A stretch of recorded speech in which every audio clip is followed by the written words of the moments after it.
Welcome, everyone. Thanks for tuning in. I'm your host, David, and you're listening to the very first episode of the SQL Squared podcast.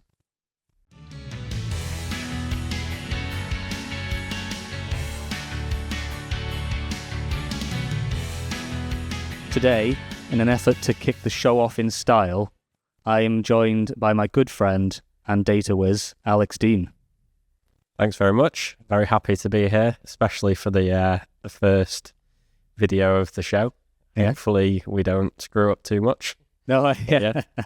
Looking forward to it. Well, thank you so much for helping me out with the first episode of the podcast. Can't think of anyone better to help out get it off the ground. Let's not get too cheesy. So, I suppose, how are you doing today?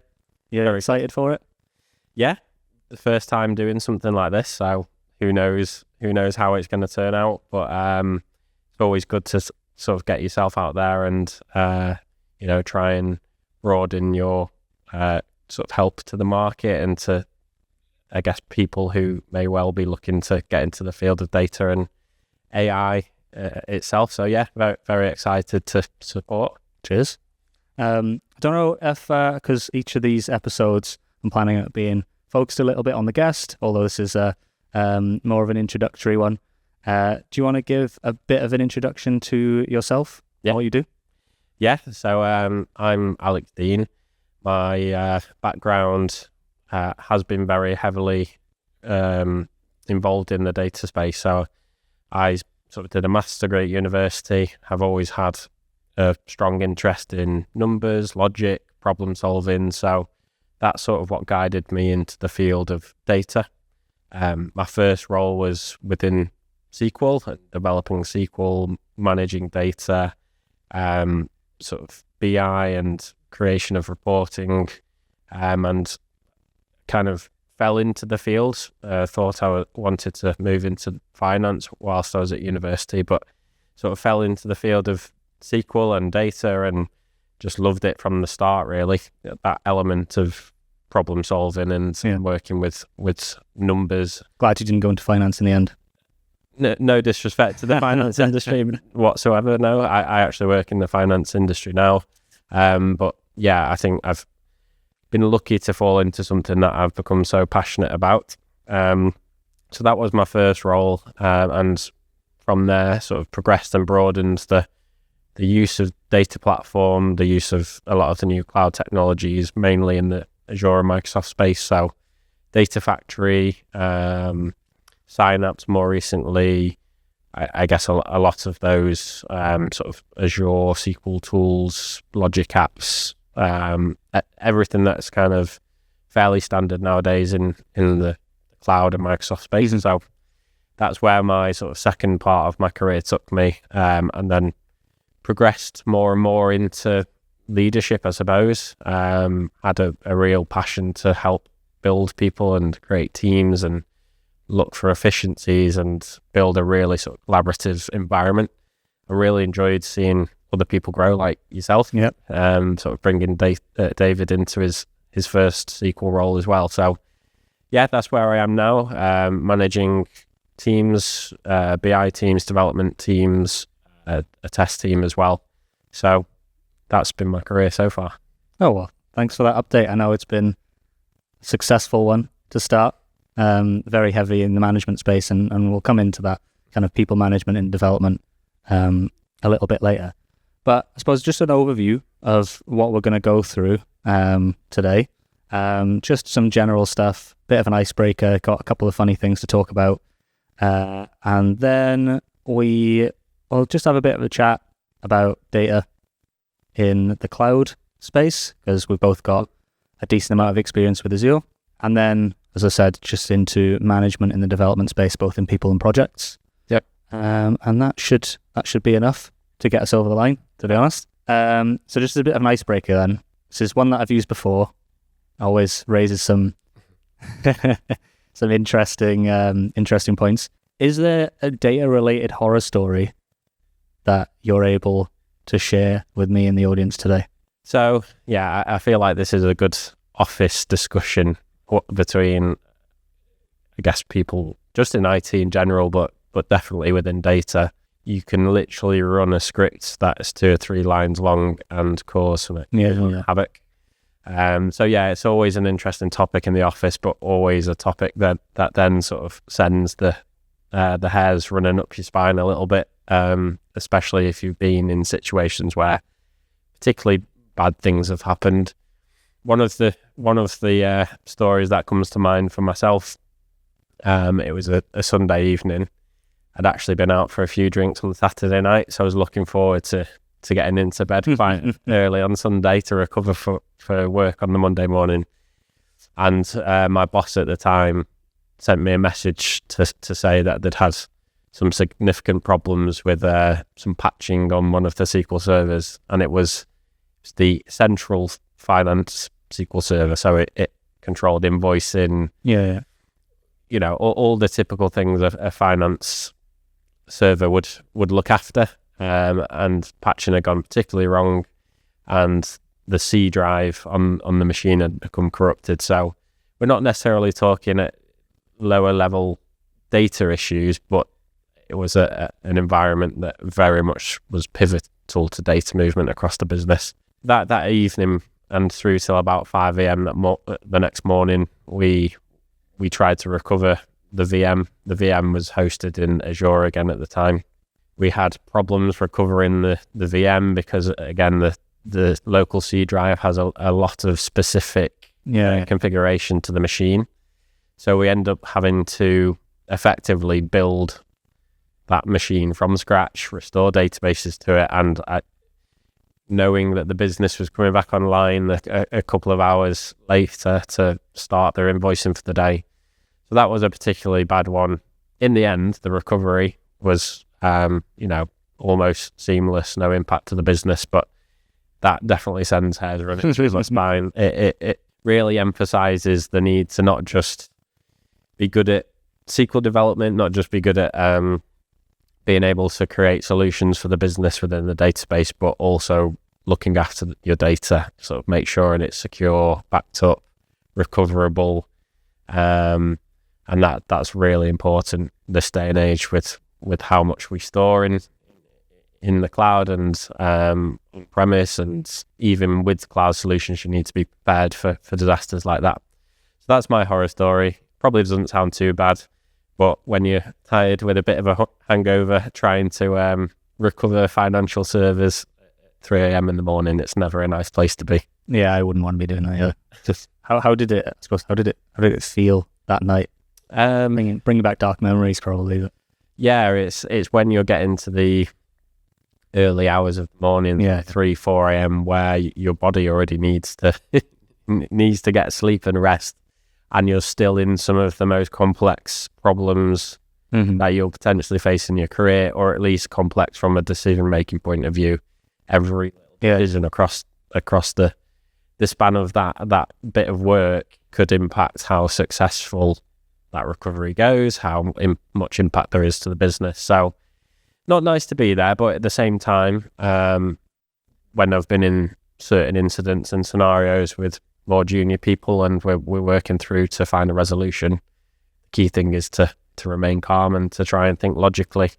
There's no point in worrying because you're already in the difficult situation. It's about trying to keep your mind straight and kind of trust that between you, you'll get things resolved, and 99% of the time that does happen. So certain scenarios, you plan as much as you possibly can, and depending on what organization or team you work with, you may not always have the luxury to have fully automated disaster recovery, availability groups, kind of that very seamless recovery, which is quite standard as of today. And this is going back a number of years where things were a little bit more old-fashioned. So taking a role in a career in IT or data, you just got to remind yourself you will always be faced with problems.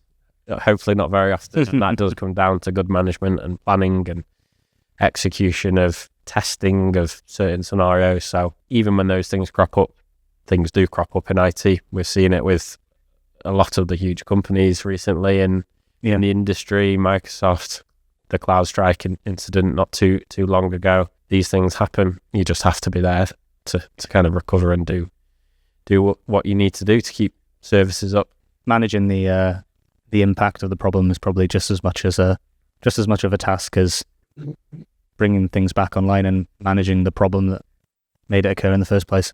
Yeah, absolutely. And depending on your role, it's not just the technical recovery, it's how you communicate to the business and to stakeholders to keep people calm, to also then address after the fact what you need to do to be able to prevent those things from happening again, to give confidence to business, customers, clients, whoever it might be.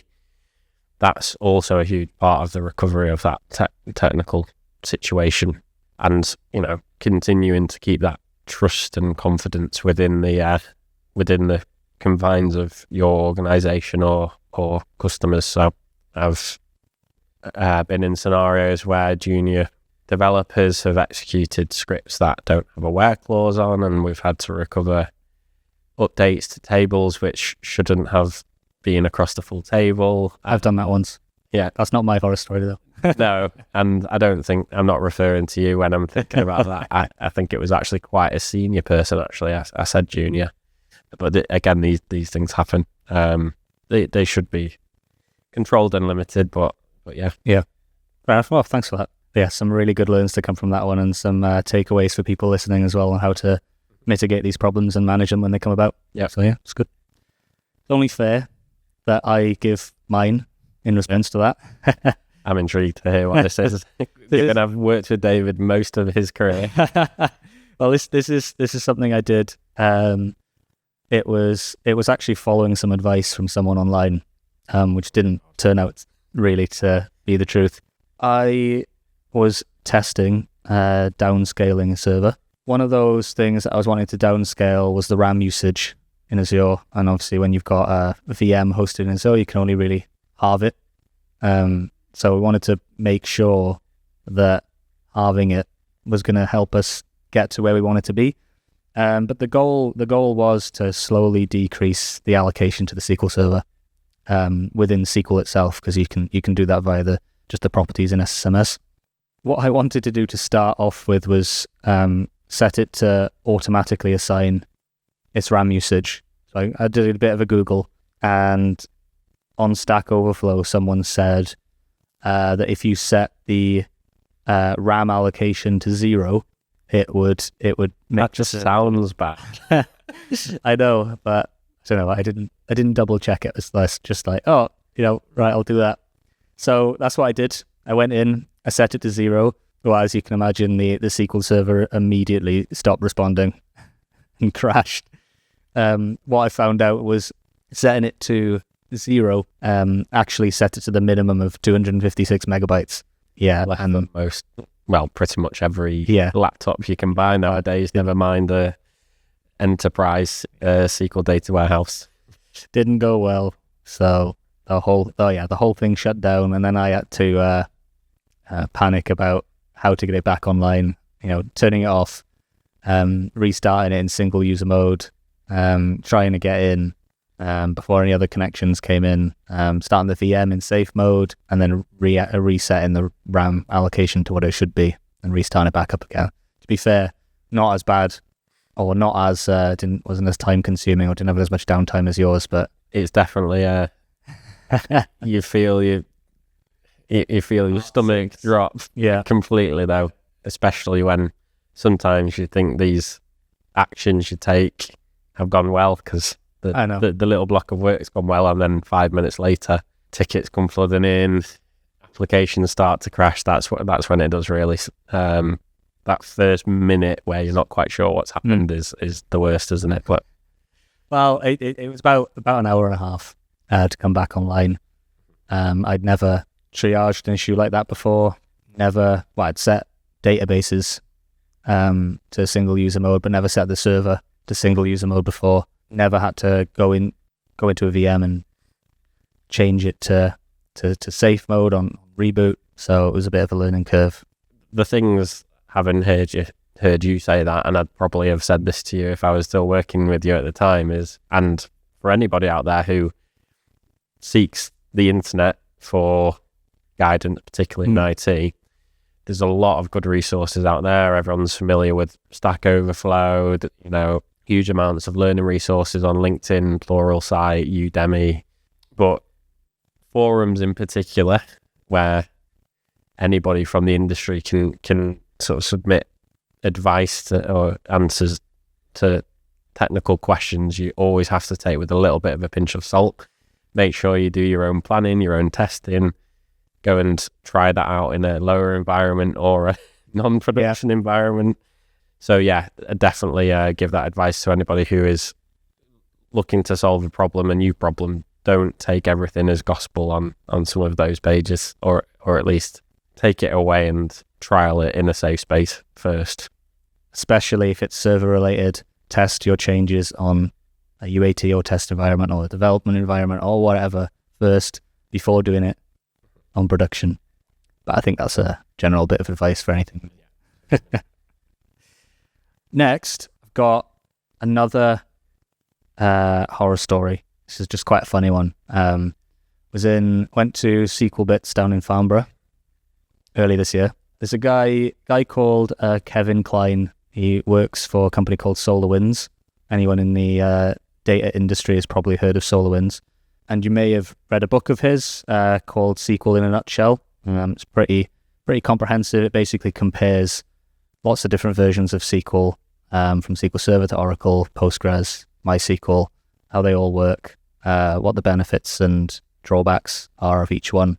It's definitely a good book for beginners to figure out what sort of technology you should be using. So definitely give that a read if you can. But anyway, he did a talk on horror stories.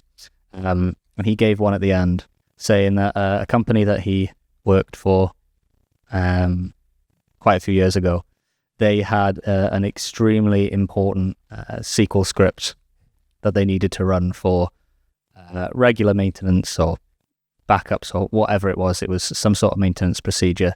I'll just show you on my laptop here. What they decided to do was print the SQL statement out on 5 sheets. It's actually 6 sheets of A4 paper and pin it to the wall. And that's how they didn't lose their Source control. Yeah, that's their source control of the SQL script. It is thousands of lines long.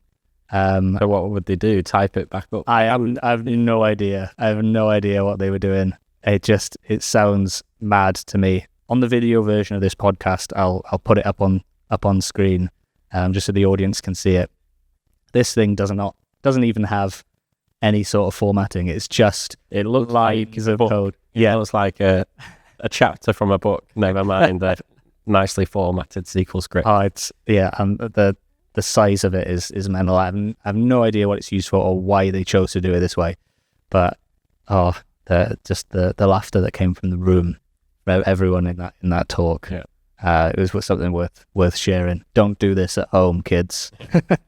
Yeah, a lot of maintenance scripts in the SQL world are very long because they have every scenario baked into them. But the thought of printing it out as your recovery method must have been in the 80s, surely. No, I don't know. I mean, the picture doesn't look well. You describe to me again. I'll show it on the video version. Describe to me like that picture does look a bit vintage, doesn't it? Really? It's got a bit of a grain to it. It looks like a scroll that someone was found, like buried under a pyramid or something. The scroll of truth. Yeah. Yeah. It's it's not great. But anyway, that's that story. And if anyone in the audience, if any of you have any horror stories that you'd like to share with us, we can raise them on a future podcast. Don't do it at all. keep them secret. You may get fired. No, you won't. Please leave a comment on the video or visit our website at www.sqlsquared.co.uk. We have a forum section on there where you can share your learns with the community and get some feedback on things you could have done better. Or if you have anything that you want to raise on the podcast, I'm planning on doing some mailbag type episodes in the future. So please email mailbag@sqlsquared.co.uk. That's mailbag@sqlsquared.co.uk if you've got anything worth sharing on the podcast itself. That was a good icebreaker. Onto a bit of the main touch points then. So this is probably a bit of the meatier section. Obviously, both of us have quite a lot of experience in the Azure ecosystem. And so I wanted to discuss the state of data technology in the cloud space and how it compares to other sorts of architectures. So my first question would be, do you think in general, just generalized, that hosting your data architectures in the cloud is fundamentally better than hosting it on-premise? Quite topical at the moment. I don't want to sound too general in my approach to the answer, but it really does. I suppose the answer to that question depends on what you're looking to achieve, the size of company you are, the budget you've got, the skills you've got. The industry's marketed to in such a way that the cloud is a huge sell. It's that there are huge benefits of moving to the cloud, and there absolutely are. There are lots of elements of it where you don't need to maintain things like tin and hardware and find space for that and have to maintain that physical equipment. But equally at the same time, a lot of companies who jump into the cloud really underestimate the skill sets required. Although, Oh yeah, definitely. fundamentally the technologies are similar, but there's a huge amount of training and upskilling for individuals who might not have that background. I had to go through it. David's had to go through it with traditional SQL Server developers on premise to begin with when we both started our career. But yeah, it's not a new career or a career change by any means, but there's a lot of learning you have to do to bring yourself up to speed. So if you're looking to move to the cloud as a business, you have to be prepared to invest in your staff, to upskill them, to give them enough time to get those qualifications, because it's a big undertaking to re-architect a lot of the way of working and a lot of the technologies out there as well. I think as well, the price point of sort of cloud technologies can be difficult to estimate your monthly invoicing. They try their best to give you some calculators up front, but it's not always accurate. And if you're a highly transactional business, you're moving data constantly, it can be very difficult to estimate sort of those costs. It's a lot of the services are pay for what you use. A lot of companies now, after the cloud boom and after, I think, COVID, and a lot of companies looking to build in resiliency to their solutions, are finding that actually it is very expensive to be in the cloud. It's very difficult to get very experienced people within that space. A lot of the industry are still learning and playing catch up. Those are a lot of the factors that you have to build into that plan, not just from a technical perspective, but from that business decision at the C-suite level. So you hear about companies that are reversing some of those decisions. But yeah, I love Azure. I love the cloud. I think it's absolutely fantastic. I love the way that Azure SQL has gone. Data Factory, that sort of less of a need for low-level code, makes it easier to develop and spin up solutions. And it is incredible the pace at which the big companies are bringing new tools out to make things easier for developers and companies to build great solutions.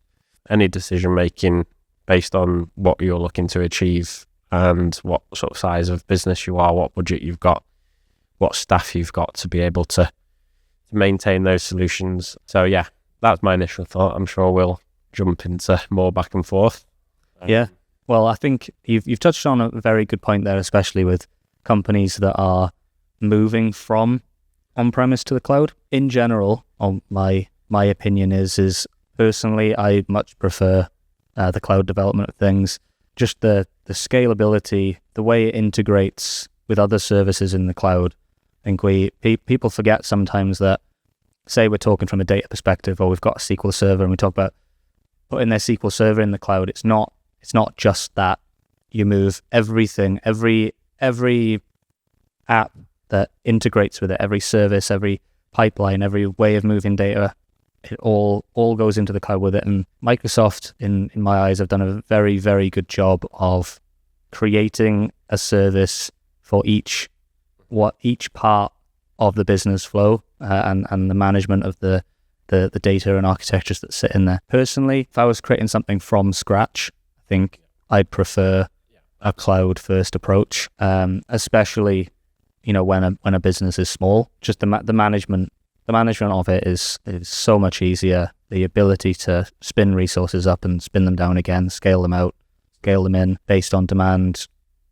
You can optimize your costs in certain ways, certain resources, and there's various different ways to develop certain architectures as well. I mean, in the SQL space, well, you've got VMs where you can host classic SQL Server. You've got Azure Managed Instance, which I think we'll talk a little bit about in a second, and you've also got Azure SQL DBs, and then you've got other scraping the surface. Yeah, I know. I mean, you've got things like MongoDB, Cosmos DB, Postgres. I think that comes back to the point that you do need to do your research. Yeah, of course you do. Know you're making the right decisions, making the right technical choices, because once you get into a production environment when things are live and costing money, you need that project plan and that analysis and discovery and design phase to make sure that you optimize and you do get all those benefits that the cloud give. You hear a lot about companies that jump into what they think is potentially a small task ahead to move into these services and potentially make things more complex. They end up managing legacy stuff on premise, some stuff in the cloud, have challenges getting the two to communicate together. And again, Azure are making it really easy for these sorts of problems to have that into, a lot of hybrids, part on-prem, part cloud. The business I work for now is in that sort of migration phase. So yeah, I'm fully supportive of the cloud. Yeah. But as a manager now, as a manager of a department who looks at budget and cost and is challenged to ensure there's cost efficiency there and all that more boring businessy stuff that I imagine a lot of people who will watch this won't care so much about. There's a lot to consider. Yeah, and even when you're spinning something up, there's different cloud platforms you can go for as well. I know. I've just thought of another horror story. That's right, in a minute. Oh yeah, we'll come back to that in a sec. But I know we're both. I'd class us both as Azure experts at this point. I've had a play around with Google Cloud recently, associated with SQL Squared. I'm trying to have a look at some of the services they offer, and then you've got AWS, Amazon Web Services, which is probably, I think it is, the biggest out there. Maybe not in the data and development space, but definitely in the server, web hosting and things like that. My horror story is interlinked with some of that learning as not a junior developer, but I hope David doesn't mind me sharing this. It's part of some of the discovery we were doing to spin up new services in Azure for data warehousing. David took a learning path and spun up an Azure sign-up solution, which was left on and cost us, was it about £10,000 a month for nearly 2 months? Yeah, I think it was just over 15 grand total. Yeah, that's one of the elements that a business doesn't plan in and doesn't foresee, but it will happen, or things like that do happen as you go through that learning curve. In the same way, choosing the right SQL solution out of the list that David just gave can have big implications similar to that. So yeah, we got dragged into a meeting when that happened, didn't we? And we had to sort of explain ourselves. Well, I think to learn from that, I think from my side is to obviously be careful with it, but I think more importantly from a business standpoint, you need to have your governance in place, your cloud architecture governance. Somebody needs to be looking after it, keeping an eye on it, having the right monitoring set up in these sorts of instances. I know that we do have that now after that incident, but I think it was a bit of a wake-up call, and I hope that other companies out there don't go through the same thing. Try and take the learn from media like this, people that have gone through it before. Make sure that you have the right services, people and products in place to try and catch those things early, because they're very easy to do, especially if you wanted to move fast. I think one of the things with us is that I had quite a lot of privileges on the platform because we were wanting to try all these different things, move forward with the way that we were architecting our new data warehouse that we were building. And now I don't have anywhere near as much. Yeah, that quickly changed. Yeah. Take David's permissions away quickly. So, but yeah, something there needs to be some sort of control. You can't just give free rein to everyone. And even, if I'm ever in that position in the future where I'm deciding what sort of privileges gets assigned to people within the business, I will use that learn myself to make sure that everything's set up right to start. That people are not able to make the mistake that I did.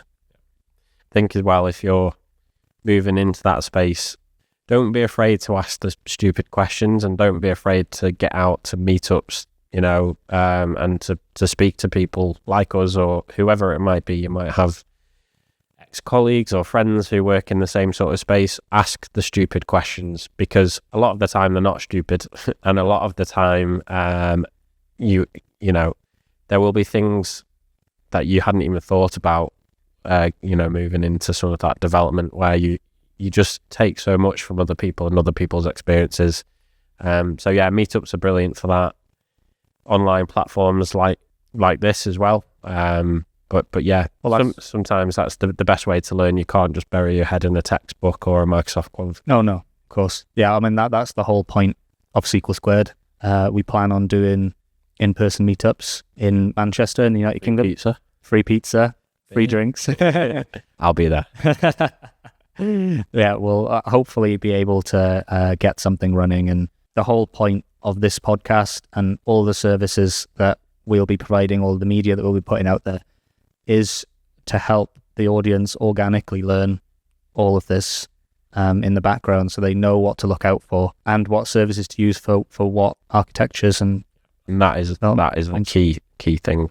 The right choice of tool and technology for the problem at hand, or the solution, is again a key part in optimizing your, there's been a lot of experiences that I've gone through, even recent, where choice of technology hasn't been quite correct and the business can suffer, or again, that service that you might provide to customers or users within the business aren't quite aligned to what they expected. But yeah, I'll save that one thing another day. Another episode. Yeah. I'll be back for episode 2. You just have me every single month. I know there's been, in both of our work lives at the moment, a contentious point with Azure Data Factory. So I wanted to talk about this a little bit, because I think it'd be quite useful for the listeners out there that are data engineers working with Azure Data Factory or Azure Synapse Analytics and the data pipelines that sit in there, of how it actually works in the background. So I know that you've had some calls recently with Microsoft directly to understand it a little bit. So I'm wondering if you could share how that works, and then we'll kind of go into a little bit on the impact that might have on people's pipelines. Yeah, so I'm fairly lucky and fortunate, given the current role that I'm within, that I get quite a lot of direct touch time with Microsoft themselves. A lot of companies go through a managed service provider or a gold partner to get support, which again is something that I'm very familiar with in the companies I've worked for. But Microsoft offer a few other routes if you need advice or for them to look at your architecture. So one of those is Microsoft Fast Track. Don't actually know if it's free. I'm not sure if that comes within the agreement that the business I work at has got, but I haven't heard of Fast Track. So it's supposed to be a forward-thinking, proactive, and very interactive method of looking at architecture or a proposed solution with Microsoft. Okay. So you'll send them diagrams, you'll have a number of consultative meetings with them and say, this is what we're looking to achieve. This is the architecture and the tools and the tech that we think in Azure will, give that solution, and they will give you the advice. And to some extent, you always have to be cautious that they'll edge you towards money, spending money. But a lot of the sessions are with fairly technical and senior engineers, so found that very useful. One of the problems, as David introduced for this part, was Data Factory in particular. So Data Factory is an ETL tool. It's a batching tool to move data. It's a middleware tool as well to integrate and pass data between different systems or services. So it can be used for your traditional data warehousing. That's where Synapse comes in. It can be used to, send data to different services like APIs, etc.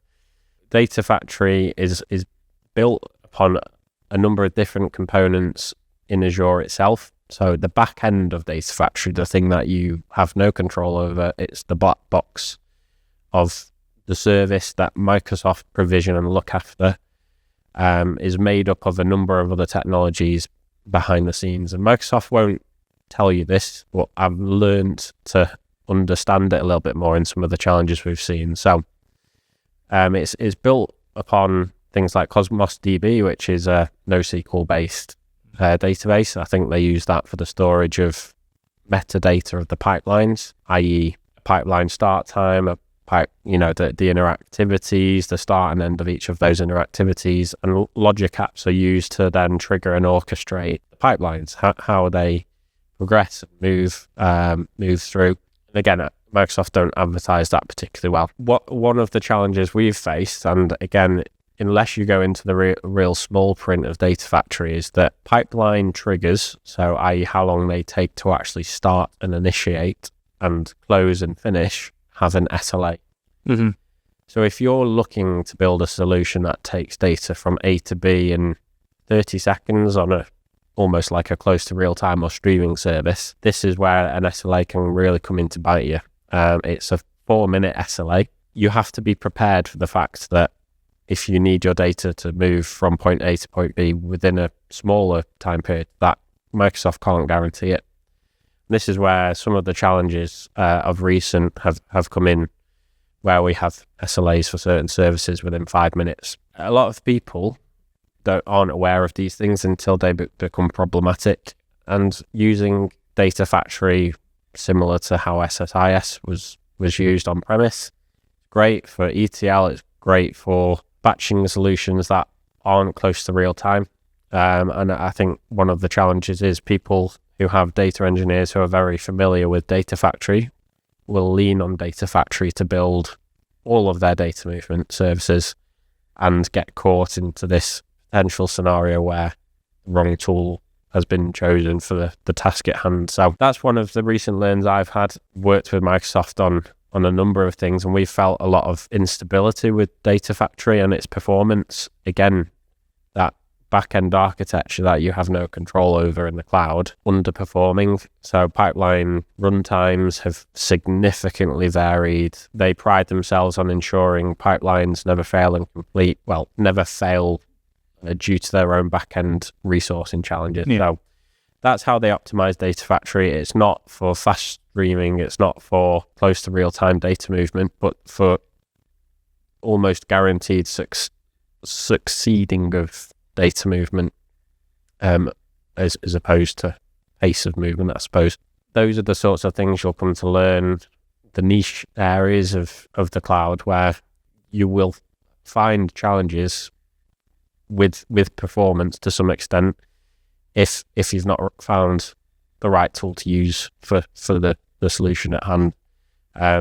So yeah, the cloud is fantastic. It is scalable. It is, you can add more performance to a database at the click of a button. You can scale out storage at a click of a button, but there are some services that aren't quite architected like that. Data Factory is one of them. So that's where your architecture, your design patterns really have to be considered and thought about. Yeah, that's my sort of recent experience of Data Factory anyway. I've experienced quite similar things recently. We've got Azure Data Factory pipelines, both how you've mentioned them for internal data movement, and then also integrations with APIs outside, so third-party APIs. We've had some wild run times where we've expected a pipeline to finish in about 20 minutes. It takes about an hour because most of the time it's queuing. We've put this forward to Microsoft. We couldn't find any single instance where one activity took more than 4 minutes queuing. Yeah. And that's their SLA, If you think you have to dip below a 98% threshold as well. So, if you're running thousands of pipelines, so we run roughly 60,000 pipelines a day. And unfortunately, if there's only, say, 100 of those in the day that breach the SLA, again, it's not enough for Microsoft to investigate. So, sorry. Okay, no, that's a really good point. I didn't know that. If you think about it, say you've got 100 activities within your pipelines. I know that a single pipeline can only have up to 80 activities, but you can execute other pipelines within a pipeline. If each one of those activities queues for 2 minutes, that's 200 minutes added on to your processing time, and your processing time might only be expected to be, half an hour. So, that's it can really scale with how long it take. One time it can take 200 minutes, another time you can have total queuing of 10 minutes.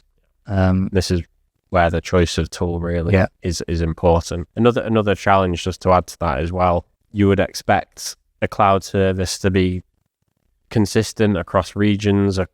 And one thing that we've found, that running one solution out of a particular region, let's say it's the UK South versus the UK West, completely different performance. We've tested in lower environments, and the same solution, the same data throughput, the same, all environmental things being the same, other than the region being different, completely different performance. Ultimately, and it sounds obvious saying this, it's in a different data center, it's on a different server. Yeah. You potentially share some of that hosted infrastructure with other solutions, other customers to some extent. Obviously, there's no breach of ability to contaminate data or solutions, but we've found destroying a data factory and rebuilding it as well, we get moved onto a different data center, much better performance. So it's crazy the sorts of things we're having to bake into the architecture of our data factory pipelines and our recovery methods to navigate some of these things that you'd expect to be out of the box with the cloud solution, that scalability that we don't want to have to pay to have to think about these things. We expect Microsoft to deliver that.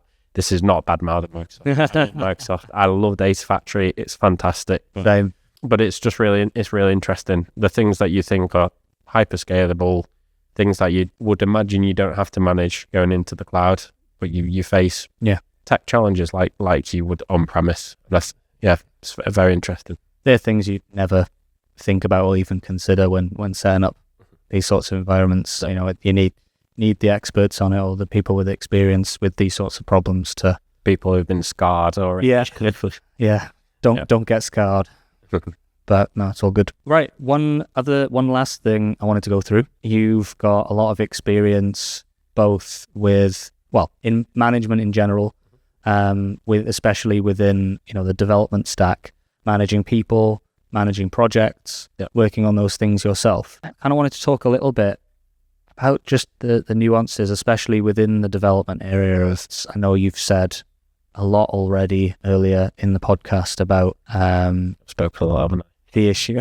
No, it's very passionate about. No, it's we need passionate people. As guests, the more passionate you are, the better content I get. Hopefully, wait till we watch this back. Yeah. Well, anyway, management. Yeah, so management of people and projects within the development space. Are there any major learns, I think, that you've had over the years that you'd like to share with people? Things to consider. Yeah.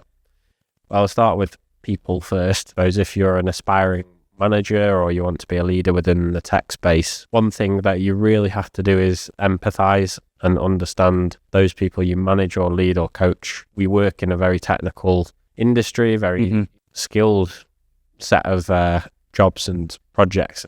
Everybody has different styles of learning. Everybody has different strengths and weaknesses. And I think in such a technical role, that's amplified to an extent. So where you as a leader or a manager might have excelled at one thing in the past, and certain technical things are now natural to you, it's because you've been through the years of doing it and gaining that experience and understanding how to approach certain things. Somebody who's even 1 or 2 years into doing that may not be at the same sort of part of their learning or problem solving within a task. So, and I think that generally goes for management, to be fair.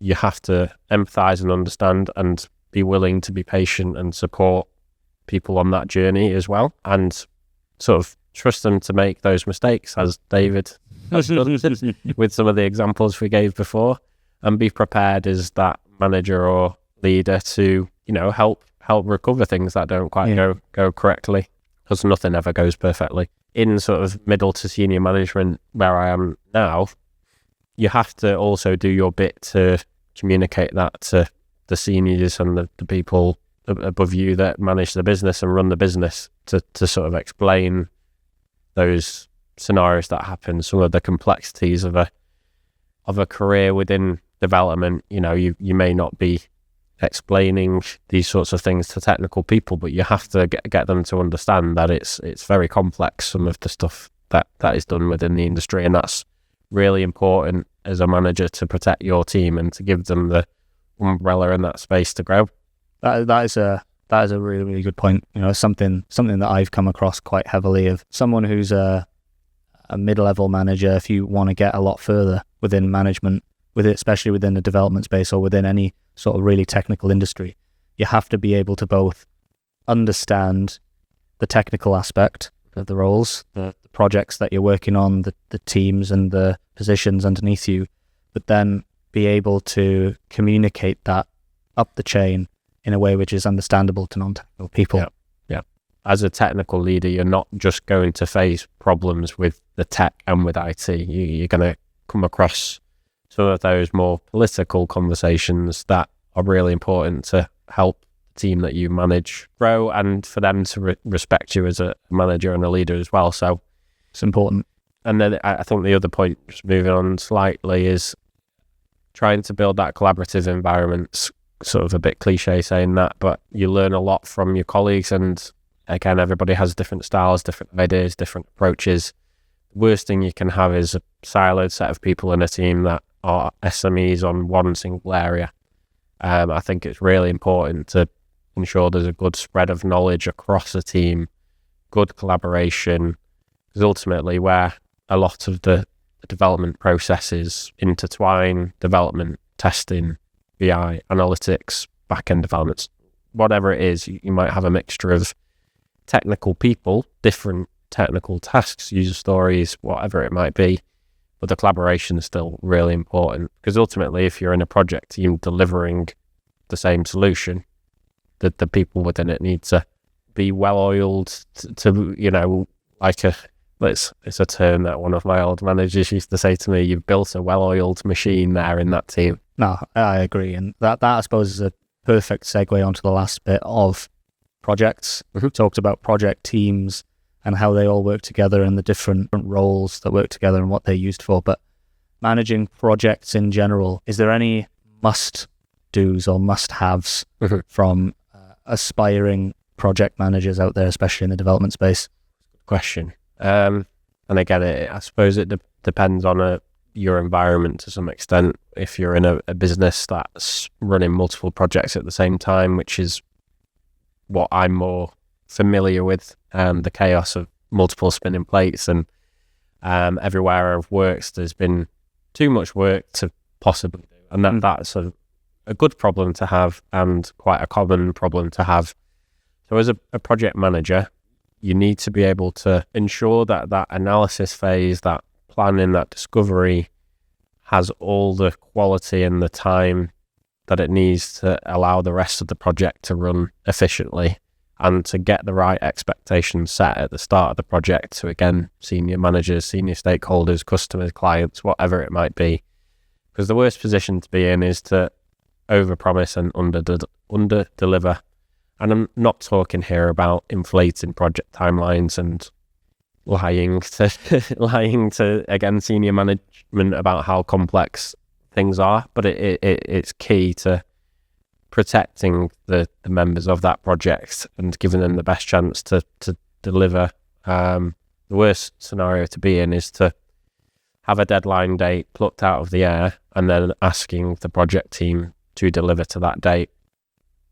They're already going to get their backs up if things are more complex, more difficult. And again, within data, within software development, time when squished or pressed into a project, it's very difficult because of the interdependencies of your development work back-end development, front-end development, database development, to be able to then recuperate that time. Some things just can't run in parallel. That's the key thing I learned, that the most successful projects are managed well from the start. It puts you on a downhill trajectory rather than an uphill battle. That's what I would say, and lean on the technical SMEs to help give you those estimates, to help communicate to you what it's going to take to deliver that piece of work.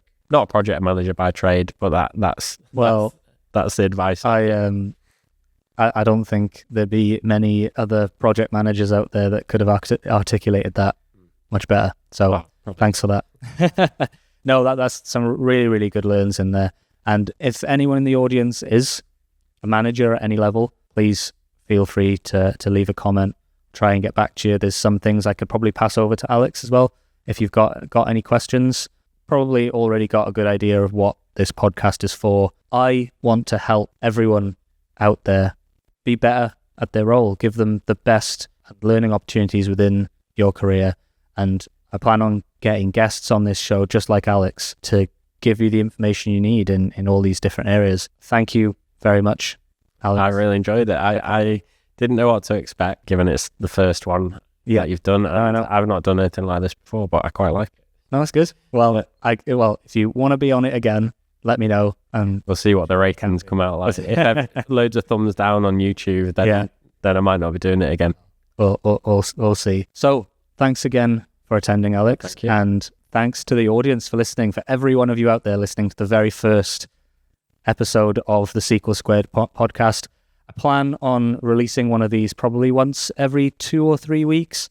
However, things might start a little bit slow, just while I get a lot of stuff off the ground and some back-end structures in place. But don't worry, I plan on continuously posting on social media. There'll be small clips of this up on things like YouTube, TikTok, TikTok,